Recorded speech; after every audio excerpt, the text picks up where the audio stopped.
अ, अगला सवाल ले लेते हैं। भरत जैन जी का सवाल है, वो पूछते हैं बाटा के बारे में। उन्होंने 4 लाख रुपए बाटा के शेयरों में इन्वेस्ट किए हैं। 6 महीने का टाइम दे रहे हैं वो अपने आप को। पूछते हैं क्या करना चाहिए।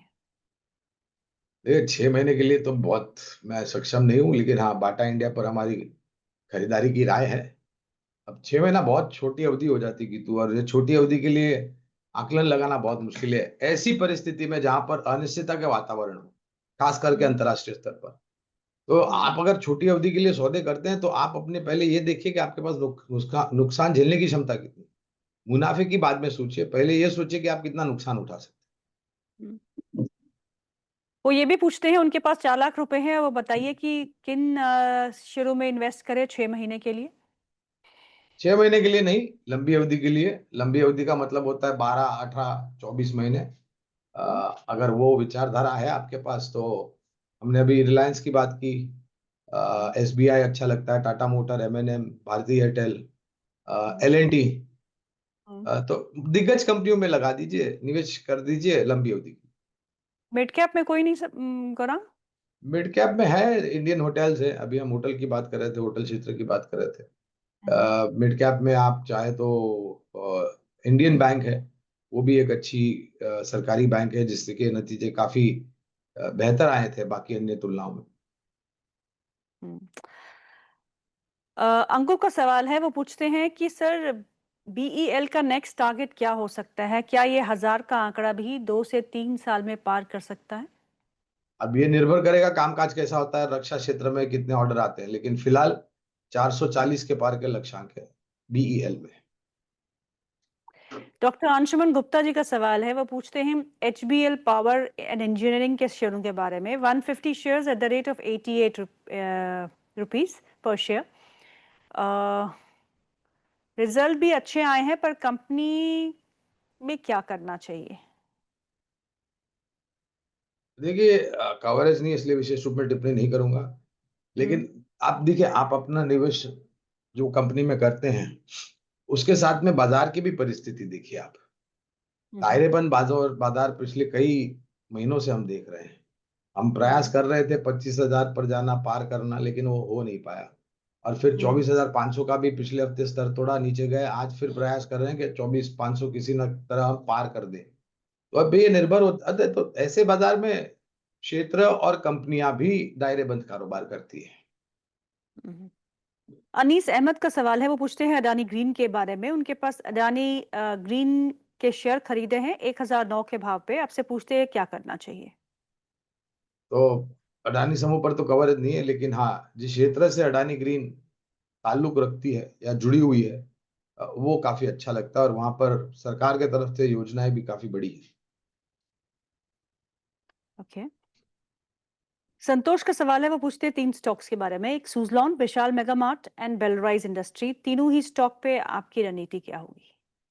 देखिए, सुजलॉन पर तो खरीदारी की राय है लंबी अवधि के लिए। विशाल हम्म। मेगा मार्ट मेरे ख्याल से जब आईपीओ आया था, शायद, मुझे याद नहीं है कि तो आईपीओ हम्म। नोट थी। फिलहाल तो कवरेज नहीं, इसलिए विशेष रूप में बाकी दो कंपनियों पर टिप्पणी नहीं कर पाऊंगा। हम्म। अगला सवाल लेते हैं, पवन कुमार का है। वो पूछते हैं एचपीसीएल के बारे में। शॉर्ट टर्म के लिए एचपीसीएल कैसा रहेगा। आज खबर भी है कि सरकार ने 30,000 करोड़ की सब्सिडी एलपीजी का उन इन कंपनीज को दी है। तो उसके तहत आज रुझान तो इन स्टॉक्स में नहीं है, पर यस पॉजिटिव खबर तो है। तो तीनों ही oil marketing companies, HPCL, BPCL, IOC पर खरीदारी की राय है। और देखिए, ऑयल मार्केटिंग कंपनीज में आप 6 महीने के लिए ट्रेडिंग करना चाहते हैं छोटी अवधि में, तो हम्म। मेरे आपको ये क्षेत्र पर आपको इतना भी ध्यान रखना चाहिए कि आप कौन सा क्षेत्र चुनते हैं गीतू। क्योंकि करेक्ट। ये ऐसा क्षेत्र है जो शॉर्ट टर्म के लिए नहीं है, ये लॉन्ग टर्म के लिए, इन्वेस्टमेंट के लिए है। और बहुत हम्म। निर्भरता होती है कच्चे तेल के दामों के ऊपर। ठीक है, हम्म। सरकार सब्सिडी दे देती है, और बाकी अन्य जो उनको सहायता करनी होती है वो कर देते हैं। लेकिन 3-6 महीने में अगर आप ऑयल मार्केटिंग कंपनीज में ट्रेडिंग करना चाहेंगे, तो ये अनिवार्य नहीं है। हाँ, हम्म। लेकिन लंबी अवधि के लिए बने रहने की राय है एचपीसीएल। आज यात्रा ऑनलाइन का शेयर देखिएगा गौरांग। 20% अपर सर्किट पे है नतीजों के बाद।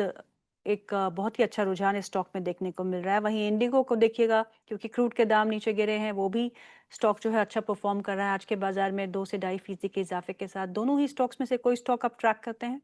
इंटरग्लोब एविएशन, इंडिगो, हम्म। यहाँ पर हम्म। काफी लंबे समय से हमारी खरीदारी की राय रही है गीतू। और एक बहुत ही शानदार प्रॉफिटेबल मॉडल है इनका, बिजनेस मॉडल। हम्म।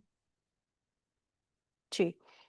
अगला सवाल जो है वो है मिस्टर राठौर का। वो पूछते हैं अडानी पावर के बारे में। आज अडानी के बहुत शेयर्स आ रहे हैं गौरांग।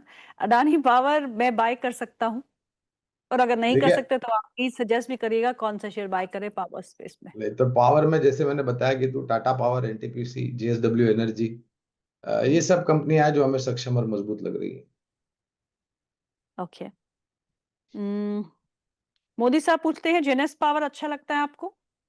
जी नहीं, कवरेज नहीं है।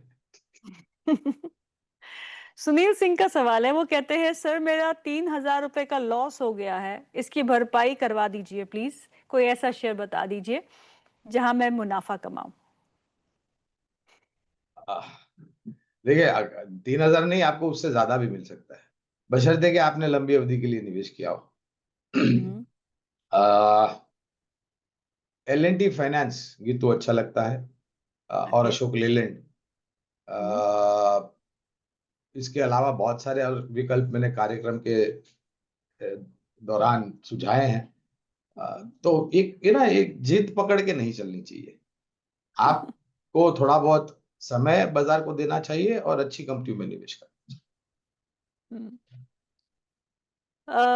अगला सवाल है अक्षय जैन का। वो पूछते हैं अशोक लेलैंड में क्या करना चाहिए? चाहिए।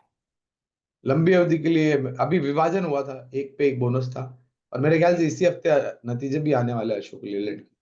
और हमारी हम्म। खरीदारी की राय है अशोक लेलैंड। आज स्टॉक जो है वो 4% ऊपर कामकाज कर रहा है, 120 के आसपास का लेवल फिर से देखने को मिल रहा है, तो एक अच्छा मोमेंटम आज स्टॉक में है। अगला सवाल ले लेते हैं। अगला सवाल है नागराज जी का। वो पूछते हैं एबी कैपिटल के बारे में। 282 पे उनकी खरीद है। ज्यादा लंबी अवधि का नजरिया नहीं रखते हैं, तो एबी कैपिटल कैसा लगता है आपको? अह, अगर काफी बारीकी से देखा नहीं है मैंने गीतू एबी कैपिटल को, इसलिए विशेष रूप में टिप्पणी नहीं कर पाऊंगा, लेकिन ये भी एक कंपनी है जो शेयर जी। बाजार से जुड़ी हुई है। करेक्ट। देवेंद्र उपल जी का सवाल है। वो पूछते हैं ईआईएल के बारे में। Can I average at current levels engineers India limited? सरकारी कंपनी, छोटी मझोली कंपनी, और कंस्ट्रक्शन इंजीनियरिंग से जुड़ी हुई। अगर लंबी अवधि का नजरिया है तो बिल्कुल आप खरीदारी भी कर सकते हैं, जोड़ भी सकते अंकुर मोदी पूछते हैं आपसे सर, बाजार में पेशेंस रखना बनाना बहुत ही मुश्किल चीज है। कई बार लगता है कई बार कैसे इसको डील करें, तो आप कैसे डील करते हैं? हैं। देखिए, बाजार में पेशेंस आप इसलिए खो बैठते हैं क्योंकि अगर आपका लंबी अवधि का भी निवेश हो ना, तो आप दिन में 10 बार उसका भाव देखेंगे कंपनी का।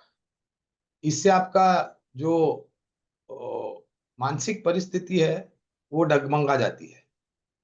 अच्छी हम्म। कंपनी में निवेश किया है तो बार बार देखने की जरूरत नहीं है।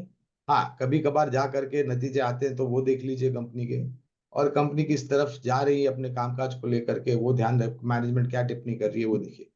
ये वो क्या बोलते हैं, वो मार्केट आए या फिर वो रडार पे लगा देते हैं स्टॉक मोबाइल के ऐप में, और वो ट्रैक करते हैं, तो ऐसा नहीं करना चाहिए। तो इससे परेशानी बढ़ती है, इससे आपका जो पेशेंस, धैर्य है, वो भी खो बैठोगे आप। तो ऐसा मत कीजिए, छोड़ दीजिए उसको। बैंक में एफडी रखते हो आप तो क्या हर हफ्ते जाकर के बैंक मैनेजर को पूछते हो क्या आप कि मेरे एफडी में, मैंने जो एफडी रखी उस पर कितना ब्याज मिला मुझे? नहीं करता। साल में जाकर के मैनेजर से मिलते हो और बोलते हो भैया हमारा अकाउंट क्रेडिट कर दो, जो भी मेच्योरिटी अमाउंट है उससे। जी। अल्ट्राटेक सीमेंट डे हाई पे कामकाज कर रहा है। इटर्नल में काफी अच्छा रुझान देखने को मिल रहा है। एक बार फिर इटर्नल जो है वो डे हाई पे कामकाज करते हुए, जियो फाइनेंस में भी 1.25% की मजबूती देखने को मिल रही है। तो तीनों ही स्टॉक्स पे क्या रणनीति होनी चाहिए गौरांग? कौन इटर्नल, से stock? Eternal, UltraTech and Jio. Jio finance की तो हम बात कर चुके हैं। Eternal and UltraTech cement. दोनों पर खरीदारी की राय है तो अल्ट्राटेक हमारे देश में मेरे ख्याल से सबसे बड़ी उत्पादन क्षमता है इनके पास सीमेंट उत्पादन की। इटर्नल पे तो हमने बहुत चर्चा करी है, पसंद आता है स्टॉक, इस पे भी खरीदारी की राय है। हम्म। मनोज कुमार का सवाल है, वो पूछते हैं गेल इंडिया के बारे में। गेल है उनके पास 30 quantity eight 180 rupees. Can I average now? 30 quantity eight 180। 80 या। हाँ, तो मेरे ख्याल से 160 के आसपास अगर गिरावट में आता है तब जा करके जोड़े। नीलेश का सवाल है, वो पूछते हैं एसबीआई के बारे में। नतीजों के बाद आपका क्या रुझान है सर एसबीआई पे?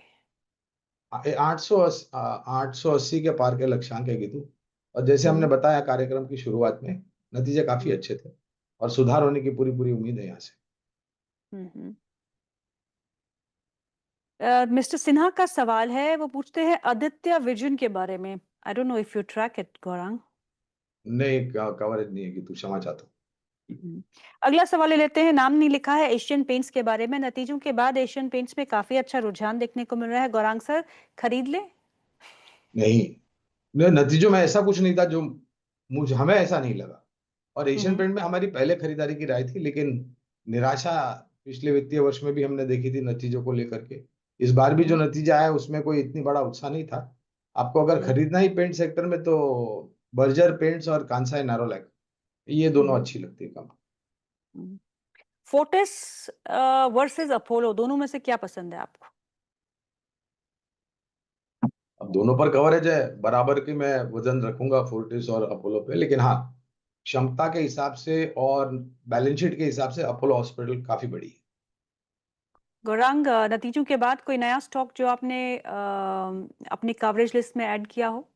अभी तो हाल फिलहाल एक फार्मा ने अपना आपने फार्मा का जिक्र किया था, तो फार्मा में हमने मैनकाइंड फार्मा, ये एक ओके। नया एडिशन किया है। छोटी मझौली कंपनी है फार्मा क्षेत्र।